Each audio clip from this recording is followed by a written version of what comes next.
댓글로 올려주시는 내용의 상당 부분이 진실이다 이렇게 하고요. 우리가 좀 더 달려야 하니까 네. 오늘은 이제 이 문제가 탄핵의 스모킹건이 될 수 있다. 트리거가 방아쇠가 될 수 있다. 이렇게 했는데요. 먼저 박지원 전 국정원장 박지원 의원께서 노련하게 질문하면서 새로운 소식까지 덧붙여서 오늘 국회에서 질의를 했습니다. 직접 보시겠습니다. 강혜경 씨한테 얘기합니다. 지금 빨리 준비해라.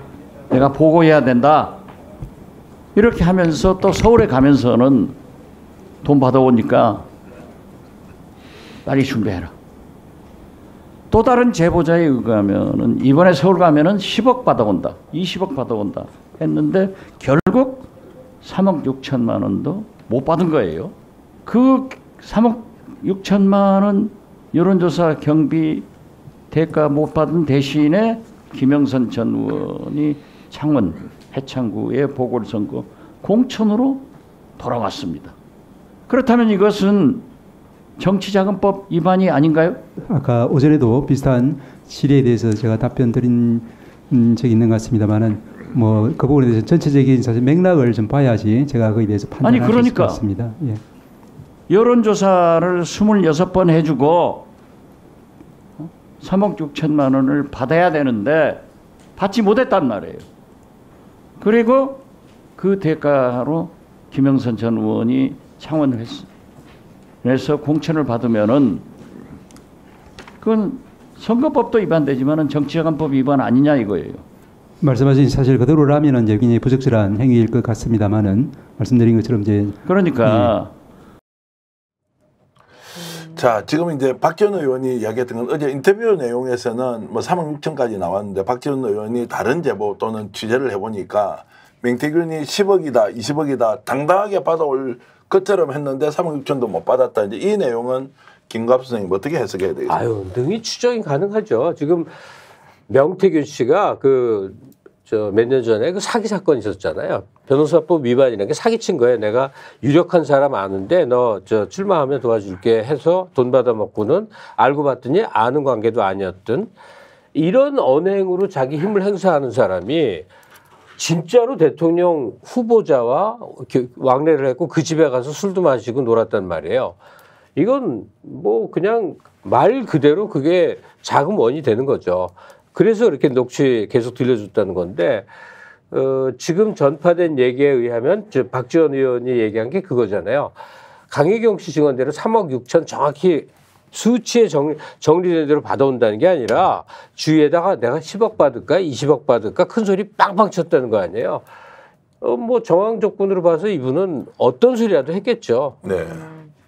근데 받으러 갔는데 이제 왜 못 받았을까요? 왜 못 받았을까? 내가 좀 여쭈고 싶어요. 저거 말 좀 하지 말라고 하니까 좀 대답 좀 해주세요. 왜 못 받았습니까? 그러니까 대통령실에서 대통령실이 아니죠. 그때는 당선인 시절이죠. 아, 당선인실에서 3억 6천을 줄 수 있는 방법을 몰랐거나 또 주게 되면 흔적이 남으니까 이 사람과 엮이면 어쨌든 안 좋을 거라고 계산한 거 아닐까? 증거를 남기면 안 된다라는 생각에?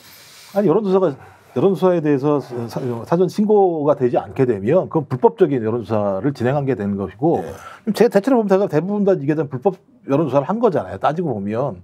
그리고 그러니까 공포가 금지되는 기간에만도 9회에 걸쳐서 3,000에서 5,000 샘플 정도 했다고 얘기하는데 저는 이제 하나는 뭐냐면 야, 왜 3억 6천만 불렀을까?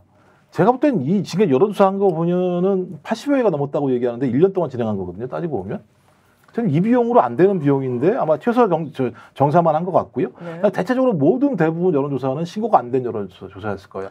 신고가 안 된 여론조사에 대해서는 돈을 지불할 방법이 없어요. 돈을 지불하는 순간 불법이에요. 아니 그리고 이 관계 자체는 이거는 윤석열 후보 측에서 좀 할 말이 있을 것 같아요. 왜냐하면 윤석열 측에서 명태균 씨에게 여론조사 좀 해서 나한테 보고해줘라고 부탁한 관계가 아닌 것 같아요. 명태균 씨 측에서 자발적으로 정보를 갖다 물어다 줘서 여론조사에서 이렇게 나왔습니다. 그러니까 윤 후보 측에서 흥미를 보이니까 이후에 지속적으로 보이고 당연히 이 돈을 메꿔줄 줄 알았던 건데 윤석열 후보 측에서는 이 대선 과정에서 나를 돕겠다고 막 달라붙어서 온갖 얘기한 사람이 뭐 한둘이 아니었을 테니까 먹고 떨어져라 이제 다 이렇게 했을 텐데 공교롭게도 그 명태균 씨는 그 통로가 김영선이어갖고 무시할 수 없는 전직 의원이어서 공천 주고 떨궈버린 거 아닐까 이렇게 추정이 됩니다. 김영선 의원이 소개했다는 설, 함성덕 교수가 소개했다는 설이 유력하게 충돌하고 있습니다.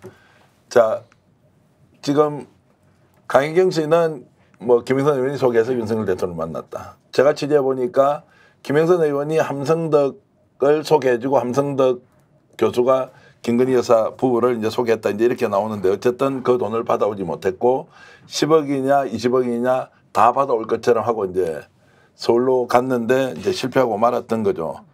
그런데 여기서 이제 중요한 단서가 하나 있습니다. 여러분 방송 처음 보시는 분들도 자 P&R이라는 회사 있지 않습니까? 네. 김종 박사님. 네.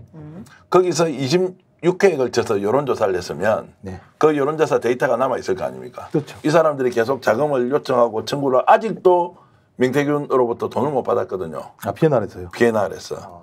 그러면 여론조사가 했다는 것, 됐다는 것, 그리고 돈을 못 받아왔다는 것이 이제 일치가 되는 지점이 수사를 하면 무조건 나오게 돼 있는데 검찰 수사 바로 들어가야 되는 거 아닌가요? 누가 고발을 해야지 들어가는 거 아니에요?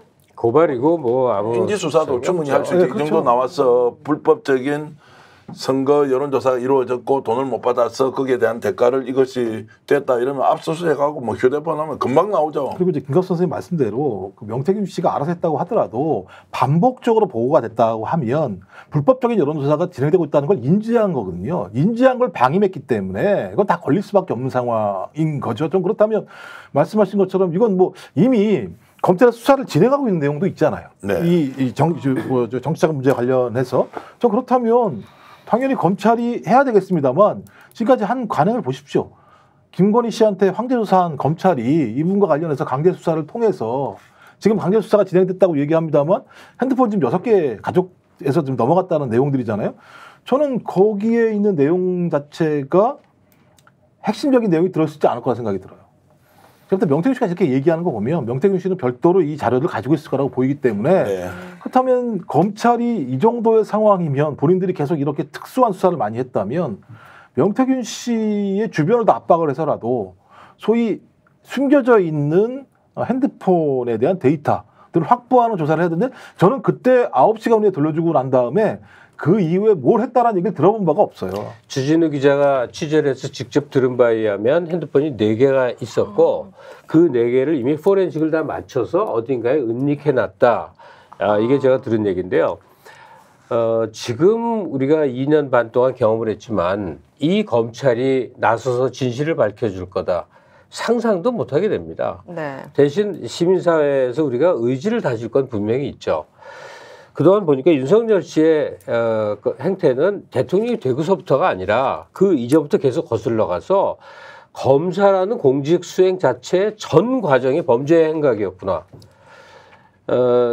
김건희 씨 자신도 그냥 학력, 경력, 이름, 뭐 외모, 그다음에 이후에 공직자 아내가 돼서부터의 전시의 후원 등등 해서 주가 조작서부터 지금까지 모든 것이 범죄의 흔적이라고 여겨지는데 이거는 정상적인 사회로 정상적인 국가로 우리가 만들어 놓고 네. 샅샅이 밝혀서 가장 강력한 처벌을 해야 될 문제에 의지를 다져야겠구나 이런 생각을 합니다. 자, 명태균 생각 깊게 해서 인정하고 폭로하세요. 그 정도 강단은 된다고 본다. 명태균 화이팅, 고백하라, 자백하라, 터뜨려라. JK님의 말씀인데요. 오늘 이 사건이 어저께 폭로됐던 내용이 과연 정치적으로 어떻게 전개될지 미리 짐작할 수 있도록 해주는 법사위원장 정청래 법사위원장의 영상이 있습니다. 잠깐 보겠습니다. 매우 놀라운 일이 어제 스픽스에서 공개가 됐습니다. 3억 6천만 원 여론조사를 했다는 거예요. 명태균 씨 얘기 들어보시죠. 하여튼 조사 돌리면서 할 때마다 나한테 좀 이야기를 해줘요. 맨날 유성에서 뭐 해줘야 돼요. 보세요. 대선 기간 때 특히 또 깜깜이 기간에를 포함해서 26차례를 3억 6천 비용을 들여서 여론조사를 해줬다는 거예요. 그런데 국민의힘 대선 회계장부에는 이 명목이 없습니다. 불법이죠. 그래서 3억 6천을 달라고 비용을 추계를 했다는 얘기를 어제 강혜경 씨가 스픽스에서 폭로했습니다. 들어주시죠.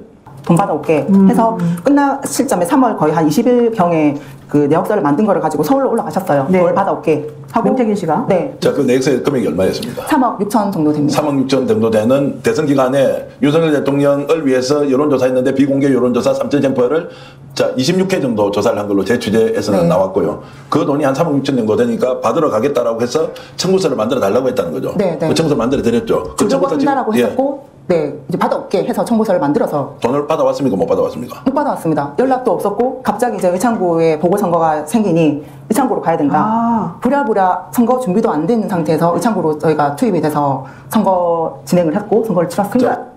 그 다음 거요.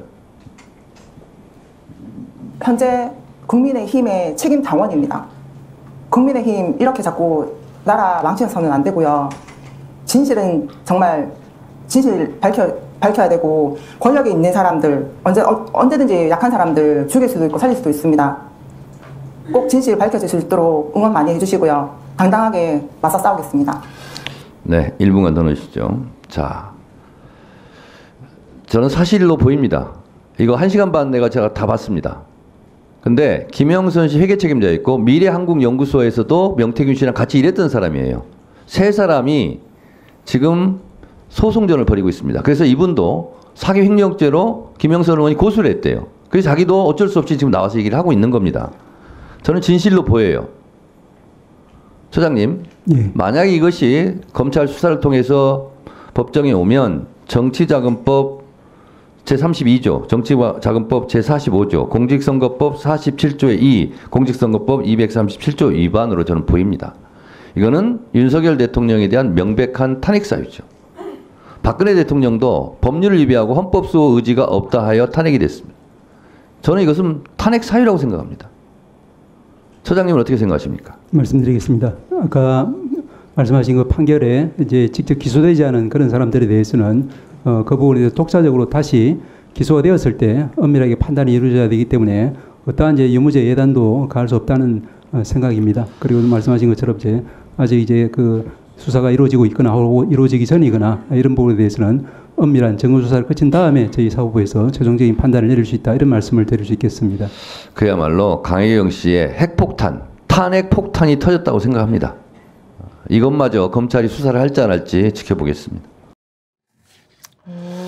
자, 여기에서 이제 지금 탄핵의 폭탄이 터졌다. 네. 그리고 명백한 불법 검찰 수사해야 된다 말아야 된다 이제 두 가지로 좀 나눠서 보면 김정욱 박사 탄핵의 폭탄 맞습니까? 아니면 검찰 수사 바로 이루어질 수 있을 것 같습니까? 저는 이건 탄핵 사유라고 봐요. 그러니까 법원 행정처장 같은 경우도 자신의 위치 때문에 말을 하지 못하지만 그것이 팩트라고 한다면 법리적으로는 탄핵 사유가 된다라고 본인도 인정하는 측면들이 분명히 있고요. 이건 세 건이 걸려 있는 겁니다.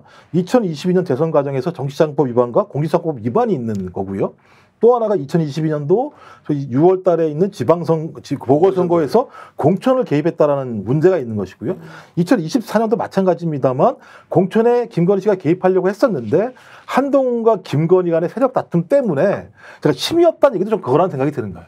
그러니까 뭐 객관적으로 정의롭게 이런 게 아니라 이 원래는 자기 마음대로 하려고 했었는데 한동훈이라는 비대위원장이 생각이 바뀌면서부터 내가 과거에 했었던 전략공천의 방식 자체가 지금은 불가능하게 힘이 없었다고 얘기를 하기 때문에 저는 지금 나온 부분들은 2022년 대선 과정에서 불거지고 있는 헌법과 법률 위반 상황이라고 보는 것이고요.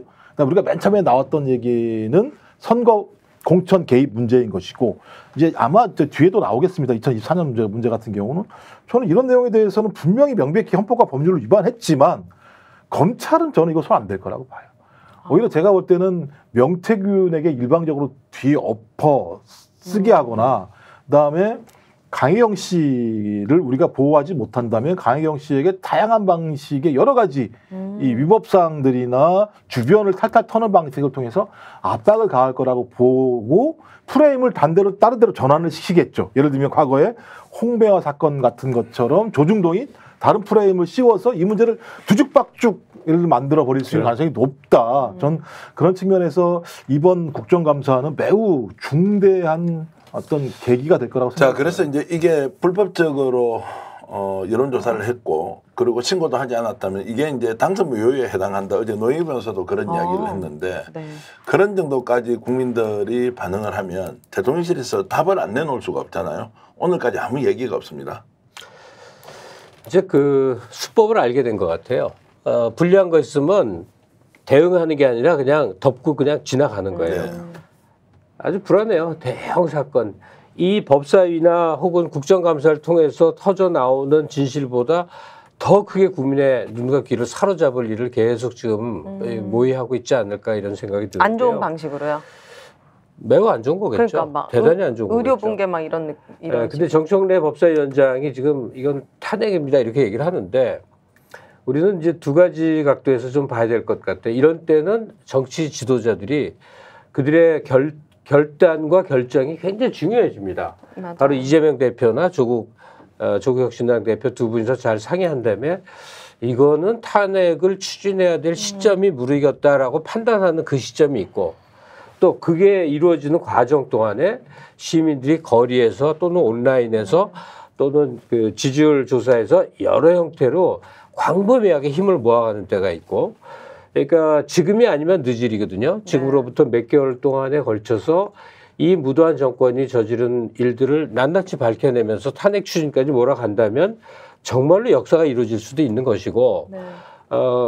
쭈뼛쭈뼛 멈칫거리다 보면 또 저들의 역공에 그냥 모든 게 허사로 놓쳐버릴 수도 있는 거고요. 맞아요. 그 국민들은 뭔가 진짜 심리적 탄핵에 끝까지 왔다고 생각하고 만약에 이번에도 그냥 조금 더 안전하게 한 방을 위해서 지켜봅시다. 이렇게 계속 몇 달을 끈다면 너무 절망적일 것 같아요. 스픽스는 말하는 언론입니다. 대세는 유튜브, 그중에서 스픽스.